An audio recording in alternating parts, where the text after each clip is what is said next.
Granizo. Chuva de granizo caiu sobre tudo nos campos. Homens, animais, plantas. O faraó clamou por perdão e prometeu deixar os israelitas irem. Mas novamente o faraó o quê? Muda de ideia. E novamente Deus, através dessa praga, ele continua demonstrando o seu poder. Ele ataca uma entidade egípcia chamada Nut. Gente, Nut era uma entidade egípcia, por assim dizer, que cuidava de chuvas. Como posso dizer, não é bem chuva, os céus, tudo que vinha dos céus, então chuva também, né? Mas de repente essa entidade traz prejuízo à agricultura, aos animais, aos homens. Por quê? Porque uma chuva de granizo machuca os animais, já estavam detonados por causa da peste, das úlceras, e agora vem granizo. E os campos, imagine só os campos, com tanto granizo caindo. Então, Nut também mostra-se inútil. Yahvé continua demonstrando seu poder. Gafanhotos devoravam todas as árvores e plantas da terra do Egito. O faraó clamou por perdão, mas não deixou o povo ir. Gente, o coração de Faraó estava constantemente sendo endurecido. Deus endurecia o coração de Faraó para mostrar o quê? Quem era ele, o verdadeiro e poderoso Deus. Existia um Deus chamado Kefri. Ele tinha cabeça de inseto, na verdade uma cabeça de besouro. E sempre que tinha essas questões a ver com insetos, eles clamavam a esse Deus, eles pediam a esse Deus, e esse Deus não teve poder nenhum. Os gafanhotos acabaram com o que tinha sobrado das lavouras. E ele trouxe muita desordem social, porque era um ataque terrível. E aí um invadia a casa do outro, foi terrível essa praga. Como os gafanhotos até hoje, essa praga de gafanhotos ainda existe em alguns territórios da África. Mas Deus ali ele mostra e envia aquela praga naquele momento para demonstrar o quê? Que ele tem poder. E de Kefri não tem poder nenhum. A escuridão cobriu a terra do Egito por 3 dias. A nona praga. O faraó prometeu deixar os israelitas irem, mas depois mudou de ideia novamente. Mas Deus queria demonstrar o quê? Que a entidade Amon-Ra, que era a entidade do sol, era inútil. Era inútil diante de Yahvé. Yahvé é muito mais poderoso. Yahvé aqui mostrava a sua soberania. Yahvé aqui mostrava o seu poder. Queridos, essas pragas demonstram a soberania de Deus. Existem hoje no mundo muitos deuses falsos, mas são deuses que estão no nosso coração. Eles, na verdade, não são deuses. Só existe um único Deus verdadeiro, que é o nosso Deus. É Jesus, que mora em nosso coração através do Espírito Santo de Deus. Nós não podemos nos entregar a falsos deuses, porque eles são sempre destruídos. O dinheiro é um Deus. A beleza muitas vezes é um Deus. O poder é um Deus. A cultura pop é um Deus. A tecnologia é um Deus. A televisão, a mídia é um Deus. Nós não podemos, e de forma alguma, nos inclinarmos para eles, mas sim para um único e poderoso Deus.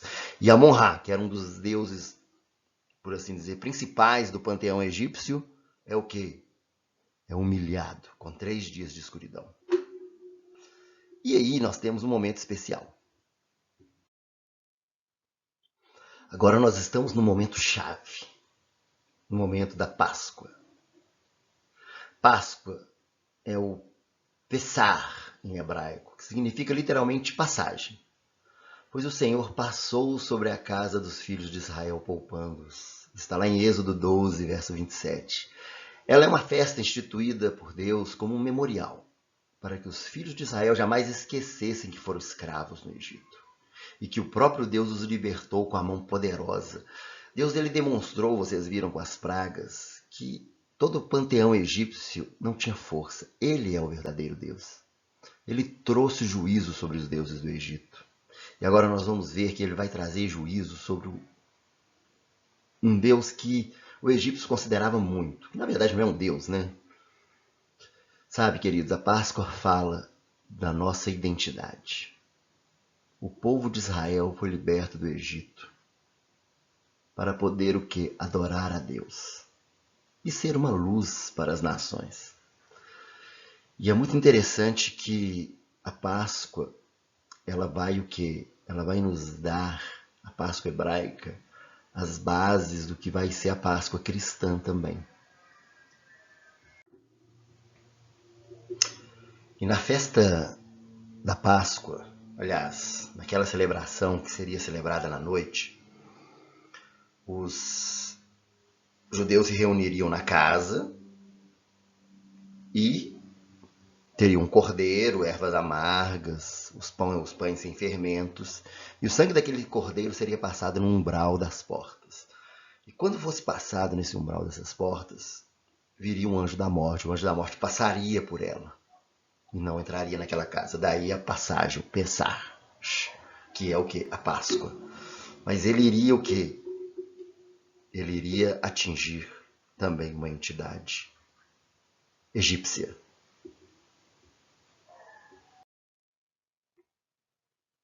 Os primogênitos. Todo filho primogênito da terra do Egito morreu.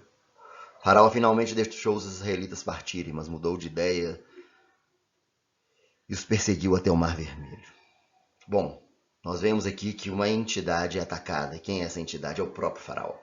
Um ataque ao próprio Faraó, que se considerava um deus. Faraó se considerava Deus, mas o filho primogênito dele, que seria o próximo Faraó, morre pelas mãos do anjo da morte. Yahvé novamente se mostra mais poderoso. Faraó não era Deus, só um homem sem temor do Deus verdadeiro. Bom, queridos, nós vemos que cada uma das entidades foram derrubadas e Deus se mostra poderoso. A Páscoa fala de libertação. Precisamos ser libertos dos deuses falsos que tomam conta do nosso coração. E é interessante que a Páscoa pagã, interessante o seguinte, existe a Páscoa pagã. E ela é celebrada através de uma entidade chamada Ostara. Com o passar do tempo, a Páscoa cristã, ela tomou conta, mas alguns povos, principalmente os povos da atual Europa, mais ao norte, eles criaram a Páscoa com coelhos, com ovos, e essa é chamada Páscoa pagã. Ela tinha uma entidade chamada Ostara, que era celebrada como a deusa da fertilidade, da primavera, quando chegava um tempo assim onde as flores iam brilhar. É essa entidade que está aí na figura. E que ela sempre acompanhada de quem? Coelhos. E o que ela usava para enfeitar? Ovos coloridos. Certo? Os deuses falsos sempre tentam adentrar na nossa cultura, na visão do povo de Deus. Mas nós precisamos ter a visão certa da Páscoa. A realidade verdadeira da Páscoa é Jesus Cristo. Porque Cristo, nossa Páscoa, foi sacrificado por nós. 1 Coríntios 5, 7. A verdadeira realidade da Páscoa é que existe um cordeiro. E esse cordeiro é Jesus. Ele foi morto na cruz. Porque Deus amou o mundo de tal maneira que deu seu Filho unigênito, para que todo aquele que nele crer não perecesse, mas tivesse vida e vida eterna.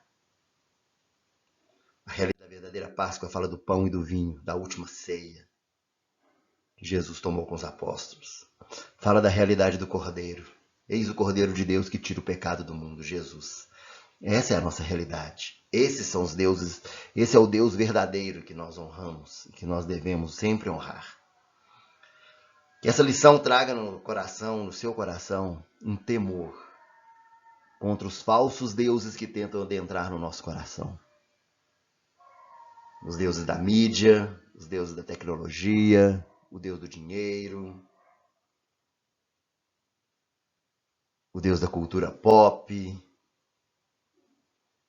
o Deus do sexo, da beleza, do prazer, do se sentir bem, independente se está agradando Deus ou não. Vamos eliminar esses deuses falsos. Que Deus abençoe sua Páscoa, que ela seja um renascimento da graça de Deus em sua vida. Deus te abençoe em nome de Jesus.